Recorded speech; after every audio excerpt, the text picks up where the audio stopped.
What's going on, guys? Happy Friday. Shout out to everybody who tuned in yesterday. Got the free winner there with Utah -4.5. 1 and 2 day with some of the MLB action. As you guys know, short card, a lot of home dogs, and that's where we went across the board. 3 home dogs.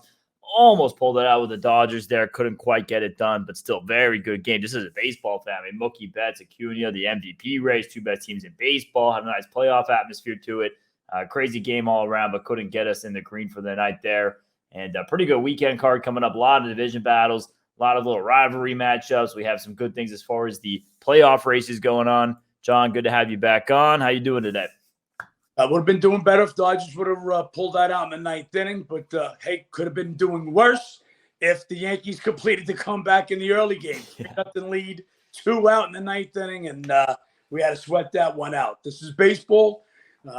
Yesterday, just really a microcosm of the whole season. Big lead. They tie it up. You win that game. Ahead, just got to win one of the last 2 night games. 2 dogs on the right side, all 3 games. And this is what I got to tell, the guys that follow us. If you're a square, don't be here. This is the wrong spot for you. I want the sharp better, or the guy that's looking to become a sharp better, not the guy who just wants to lay 200 every day. Follow the moves. Sharp guys, look, I'm not saying we don't care about winning. Of course we want to win. But just being on the right side, no, we're going to get there at the end of the year. So all 3 sides, Detroit, I think we took plus 116. They closed as a pick 'em. Nationals, I think we took 144. That game went all the way down to 135, plus 135. And the night game also didn't move as much, but closed plus 125. I think we took 130.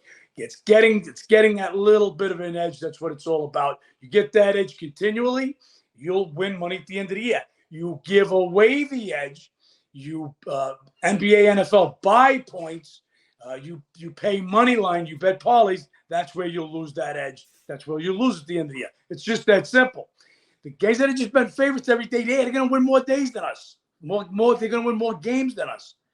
They need to, because they're laying the favorites. It's all about the ROI at the end of the year, and that's how we come up. So a couple of rough days this week, and we'll get back on track today.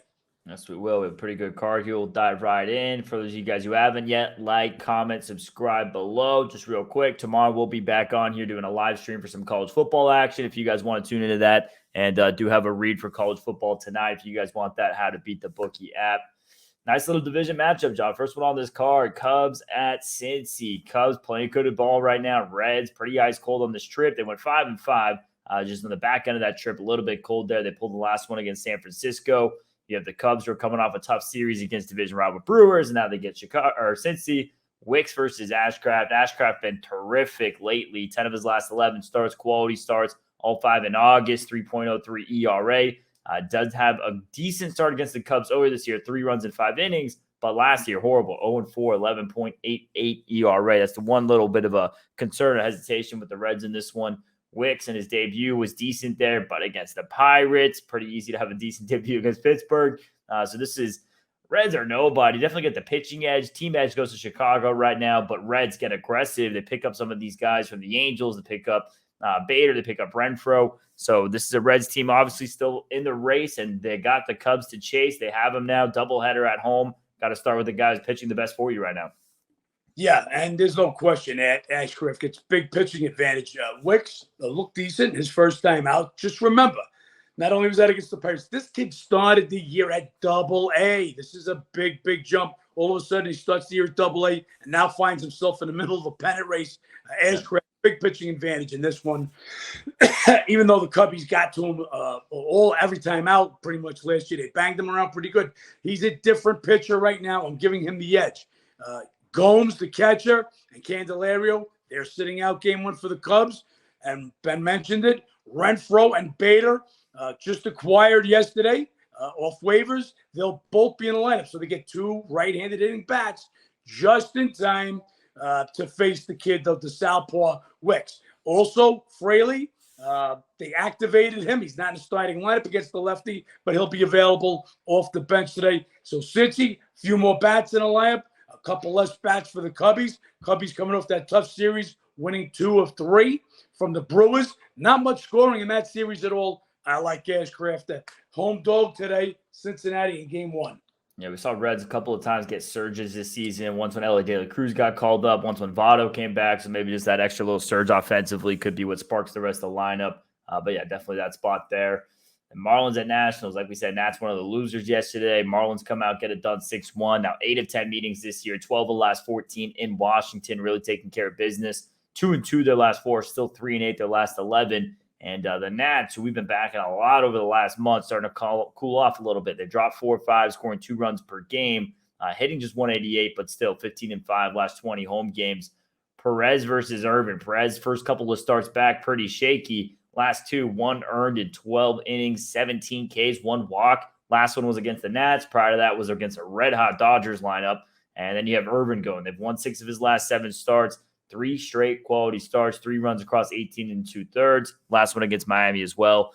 Got to give Perez a slight pitching edge here, but nothing too drastic. Irvin's been pretty solid. They're winning with him on the mound. Perez a little bit worse on the road, 4.02 ERA. And it's one of those interesting pitching matchups where you get seen twice in the same week. How's that going to affect who? I like that a bit more for Irvin's favor than Perez. Usually the younger guy's a bit more difficult making those adjustments. We'll see if that's the case here. Still Nats are nobody with the home dog. Just tough to buck this trend here. Marlins are still a little bit in this wild card race. A little bit. I don't think they're going anywhere, but if you want to say they're a little bit in it, we bet it yesterday, and we'll probably come back with the Nats again today. It all depends on the injury news. Soler, he missed the last 2 games. He leads the Marlins in home runs and RBIs. And Thomas, he missed the game last night. He leads the Nationals in home runs. Neither team is scoring. So while Miami, their last 4 games, 2.5 runs a game, they've scored more than 3 runs before last night, only once in their last 10 games. So now it's twice in their last 11. Nats have a problem scoring also. 4 or 5, they've lost 4 or 5, scoring just 2 runs a game. But they are 15-5 in their last 20 at home. Perez has definitely looked better in these last couple of games. We knew they messed him up, sending him back down to the minors, bringing him back, but he's regained that form. Looks good. Don't sell Irvin short, looking real good in his last starts. So I think this is an overlay, but again, depends on the injury lineups in this one. We'll be looking, but still, there is no way you can make a Marlin team 3-8 their last 11. Hasn't scored more than 3 runs or scored more than 3 runs only twice their last 11 games. This big a favorite on the road. So it'll be Nats or nobody. Then we have Phillies at Milwaukee. Phillies coming off a loss to the Angels. They go 7-2 on the homestand. Brewers, they dropped the last 2 there against the Cubbies after the 9-game win streak. You have Phillies right now in that top wild card spot. Brewers holding that top central spot. Could be facing off here in the NLDS if things shape up that way. Wheeler versus Peralta, really good pitching matchup. Wheeler, 8 of his last 9 starts, quality starts, 3.3 ERA in August, and start earlier this season against the Brewers, 4 runs, 5. Sorry, start last year against the Brewers, 4 runs in 5 innings there. Peralta been terrific. They won 8 of his last 9 starts in August, 5-0, 2.10 ERA. He's been better than Wheeler, but both pitchers really going solid right now. This could be a look at the under here. Phillies offense is pretty red hot. Brewers seem to cool off the last couple of games against the Cubs. I don't know if they're going to be able to get it back going here against the Phillies, or against Wheeler, I should say. Lean here to the Brewers and lean to the under in this one. Think we're in for a little bit of a pitcher's duel. Just saw one with Burns and Steele. Think this one's going to shape up similar. Could be you get 2 hot teams, 2 hot pitchers. In this case, I'm looking towards the home dog. Who else would I look for? We'll see right now. That number you could take plus 105. The overnight on this game was minus 110, so it hasn't moved much. We'll see where this line goes. But once again, home dog or nothing. I don't make Wheeler that much better than Peralta right now. Peralta's been great in his last 9 starts, 5-0, 2.10 ERA. We have Pirates at St. Louis. Pirates coming off a sweep against Kansas City. Not a far travel to St. Louis at all. They get the day off in between. And then you have this Cardinals team who comes off a pair of Tommy Edman walk-off wins against the Padres. They won the last 2 there after the 4-game losing streak. Pirates have had success in the matchup this year. They won 7 of 10 meetings. They did split the 4 games in St. Louis. Hudson versus Keller. Keller looking back to norm a little bit. 3 straight quality starts, 1.35 ERA.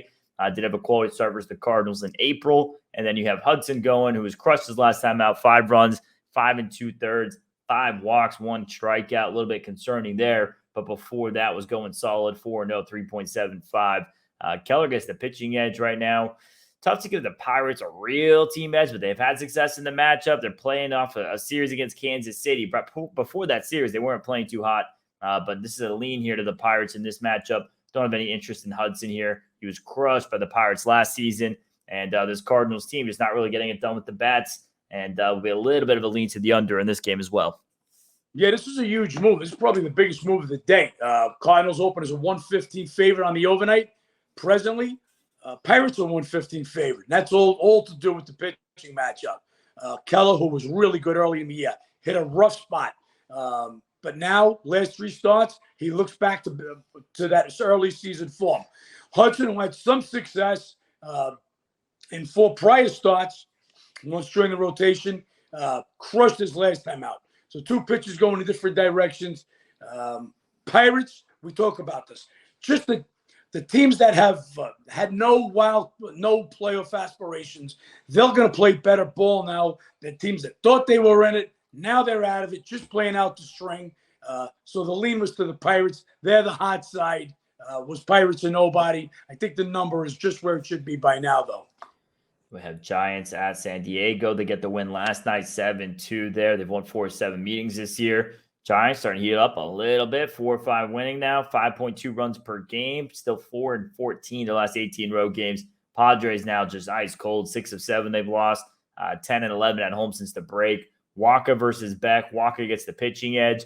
Beck just going to be a second start, give up 3 runs and 4 in the third last time out, but against the Braves.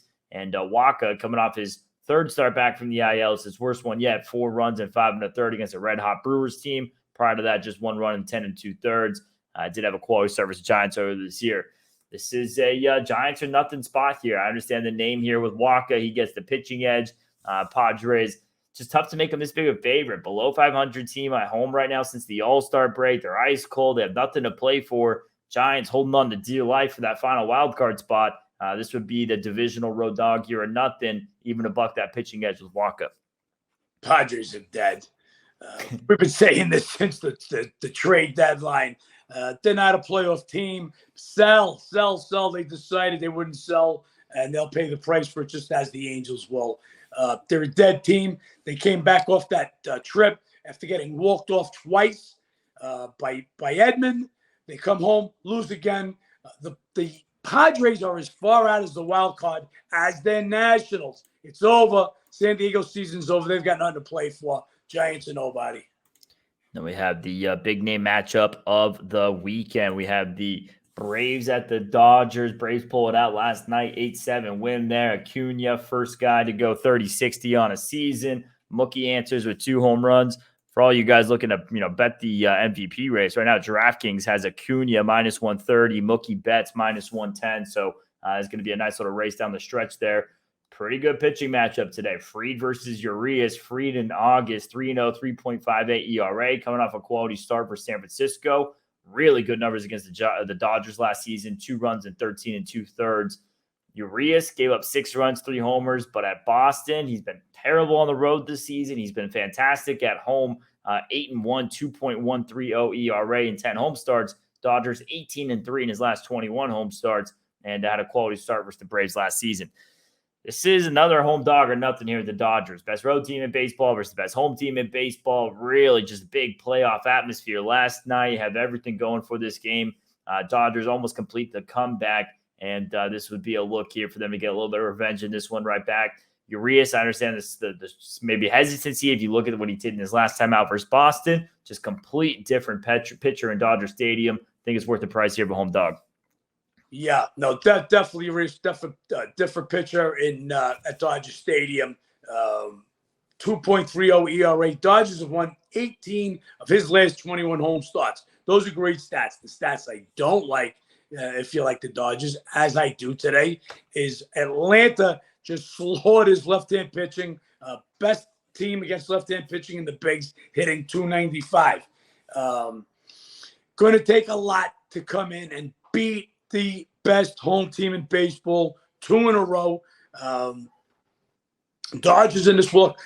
Fried hasn't been as good as the name in his recent August starts. 3-0, but a 3.58 ERA. So he's not lights out. he won't be lights out again today. Expect more runs for the two highest scoring teams in baseball. The Sharps pushed this game all the way up to as high as 131.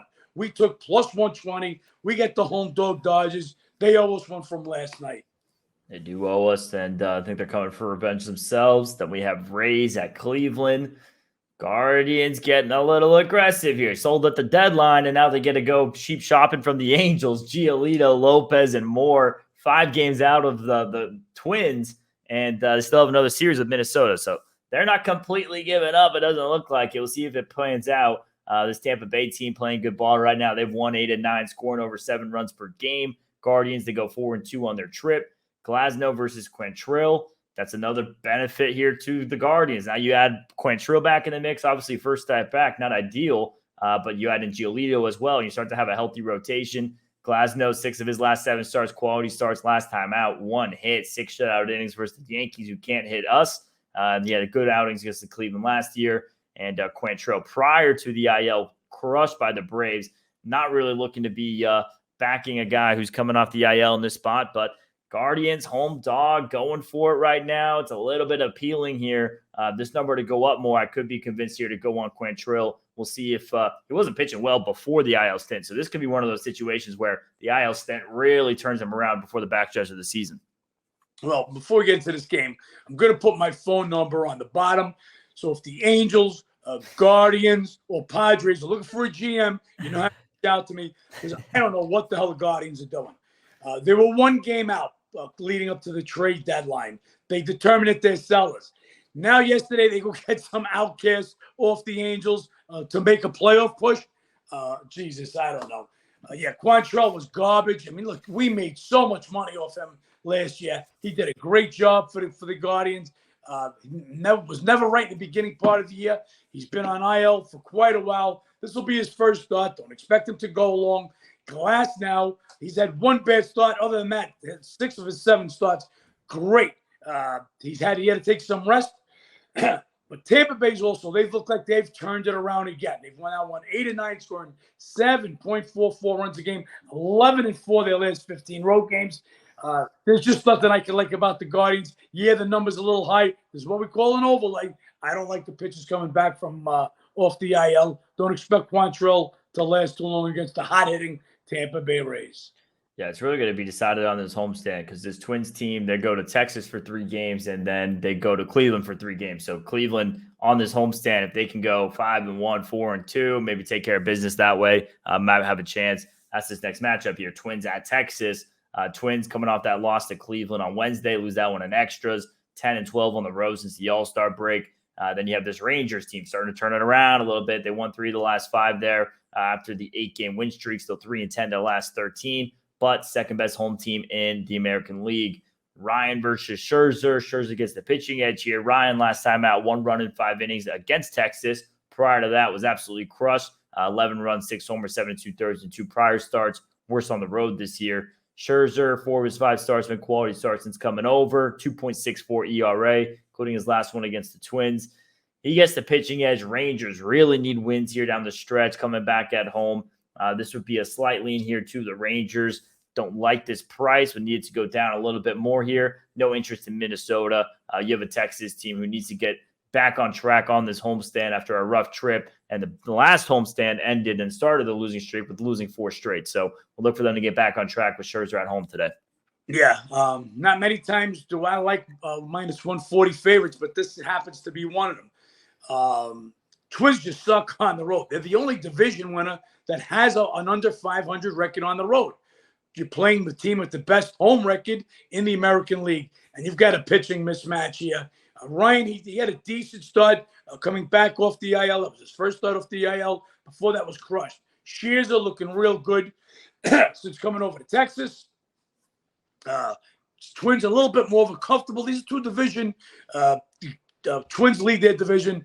Texas 3rd now, actually, in their division after losing that last game. That game hurt them. But believe me, that game against the Mets going to hurt them. They got to come back with this W today. If the line was a little lower, for me, it's Texas or nobody. Don't want any part of the Twins on the road with Ryan. Ryan's got to prove a little something that he's back other than just allowing the 1 run. in his last time out. And again, Rangers are going to look at him for the second time in a row. Then we have Red Sox at Kansas City. You have this Boston team coming off a brutal series against Astros. They've now lost 4 straight. They're 11-11 on the road since the All-Star break. Kansas City, ice cold, 10-11, not getting it done, hitting 188, second worst at home this season. Paxton versus Lyles. Lyles been horrible in August, 7.89 ERA. Had a decent start versus Boston earlier this year, but last year, 8.10 ERA in 5 starts. Paxton, he's been horrible last 2 starts, 11 runs, 10 earns, 8 1/3. This could be his chicken soup spot. Would be a little bit of a lean to the over here, but both these offenses not getting it done with the bat, so it's tough to go to that total. The pitching matchup definitely suggests it. Could be a little bit of interest here in the home dog with Kansas City. I mean, Boston's starting to get to that point now. 6.5 out of the wild card, looking pretty much dead on the season. Yes, they can still go on a late run here, but they might be having that effect here on this road trip. That sweep by Houston might have been the final dagger in their season, and this could be a complete letdown series for Kansas City, who is due for a little bit of positive regression. I know we talk about it, just how bad KC and Oakland is, but when you get to the point of losing 10 of 11, 12 of 13, that's when these teams start to buck and pair together a couple of wins. Feel similar about Colorado later today as well. Look, that's just why I can't pull the trigger on KC. It's just playing terrible baseball right now, losing 10 of 11, scoring under 3 runs a game, hitting under 200. Lyles, disgusting as a pitcher. Perez, he missed the last game. He's going to be questionable for the Royals. I get it. I get that the Red Sox might come with nothing after getting swept at home. Just don't want to pull the trigger on the Royals today. We'll see where that number goes, but I'm not about to say Casey and nobody as a big home dog. So we have Tigers at White Sox. Tigers pulled that one out for us yesterday. They blow the 3-run lead of the night, pull it off in the extras with the Torres error. Then you have this White Sox team coming off the series against Baltimore. They lose 2 of 3 there. They're 27th, 28, and 37 at home. Tigers not a bad road team, 31-34, almost 500 here on the road on the season. Rodriguez versus Toussaint. Rodriguez, decent August. Last time out, though, roughed up by Houston. Prior to that quality start versus Cleveland. And then Toussaint, 5 shutout innings versus Oakland. Before that, 8.38 in 4 prior starts. Rodriguez definitely gets the pitching edge here. Tigers get the team edge. It's warranted for them to be a road favorite. Not this high for me, but needed to be a bit more if I was going to actually lay Detroit. But them being a road favorite is warranted, which is a rare thing to see. Yeah, I think the number's right where it's supposed to be right now. Rodriguez, he was great in the early part of the year. Hasn't been as good since coming off the IL, but still a definite pitching advantage over Toussaint. As Ben said, Tigers not terrible on the road. White Sox, one of the worst home teams in baseball. The number's right. I'm going to lay off this one. Then Yankees at Houston. Yankees gross loss at Detroit yesterday. We just mentioned they're hitting just 186 right now on this trip. They've won 4 of 7. Then you have Houston, red hot, 5 straight, 10.4 runs per game, crushing 373. Really tough to go against that, especially when you factor in they're tied with the Mariners right now in this AL West race. And they own this matchup a little bit. They did split 4 meetings in New York earlier this season. They've won the last 6 in Houston, including part of the 2 in the sweep in the ALCS last season. Rodon versus Verlander. Verlander owns this matchup. 13 of his last 14 versus the Yanks. Quality starts, all 3 this year. 1.42 ERA. And Rodon, Yanks are 1-7 in his 8 starts. Last time out versus Tampa, 2 runs and 4 2/3. Was crushed by Houston earlier this year. Everything just says Houston here. The price is too high. Don't get it to this high, to this number. But pitching edge, Verlander, ownership Astros, Yankees hitting under 200, Astros almost hitting 400. Really hard to get involved on the Yankees here. This is Houston on the run line or nothing. Yeah. This game opened 185 on the overnight. The Sharps have buried the Yankees. Why didn't we take the Yankees? For all the reasons Ben just said. Yankees not hitting 200. Astros hitting 373. Houston owns the matchup. Astros own the matchup in Houston. Verlander owns the Yankees. Rodon has got 1 quality start this year. For all those reasons, that's why we're going to pull the trigger. But the Sharps must see something in the Yankees. The Yankees had another losing day yesterday. Had to travel. Houston had the day off. Houston in the thick of the playoffs. The Yankees got nothing to play for. I couldn't pull the trigger on the Yankees today.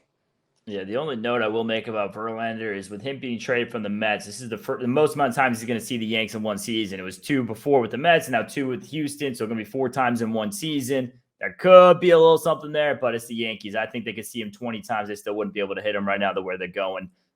Angels at Oakland. Angels, they get a win there against Philly at the back end of that series. They're 3-7 their last 10. The A's, they've dropped 4 or 5, scoring just 2 runs per game. Sandoval versus Sears. Sears at one point this year was a guy we were looking to back, and lately just can't do it. 0-4, 8.25 ERA in 5 starts. Last 2, really bad, 13 runs in 10 innings. Roughed up by the Angels for 6 runs earlier this year. Sandoval coming off a quality start versus the Mets. Prior to that was a little bit roughed up. Really owns the A's, though. 2 starts this year, 3 earned runs in 12 innings. Last year, 2-0, 1.80 in 4 starts.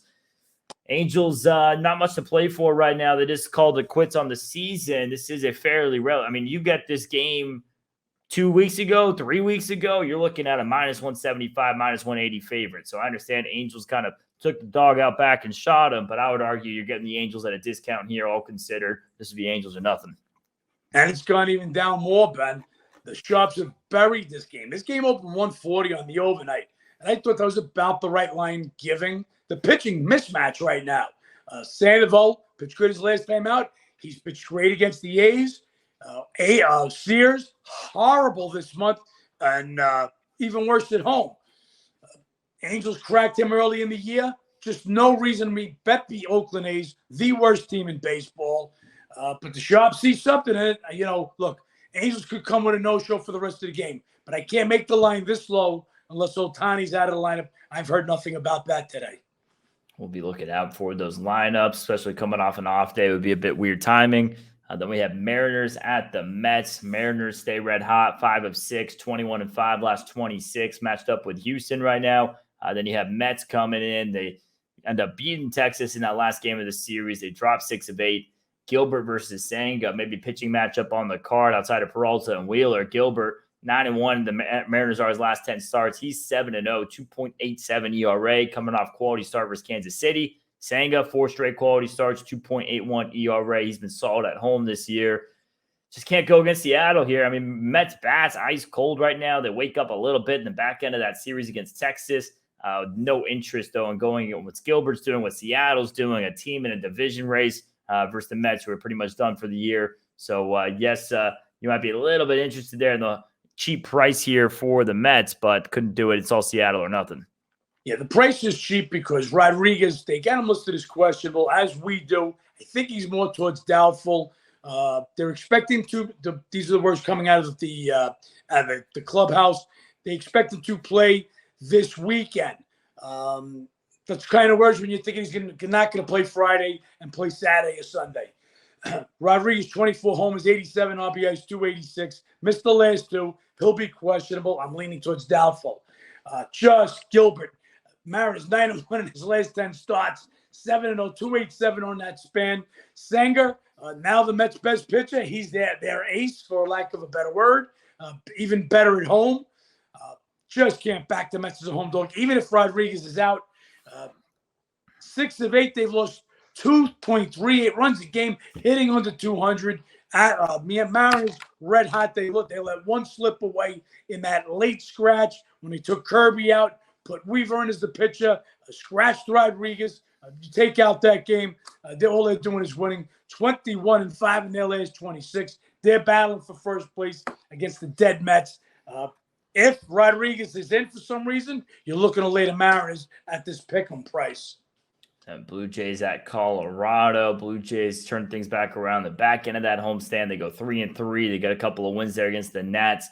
Rockies, they're coming off getting swept by Atlanta. They've dropped 9 of 10, tough to back. Ryu versus Flexen. Flexen last 2 times out, half decent. 5 runs, 3 earned in 11 innings, 12 Ks, 1 walks versus the O's and the White Sox.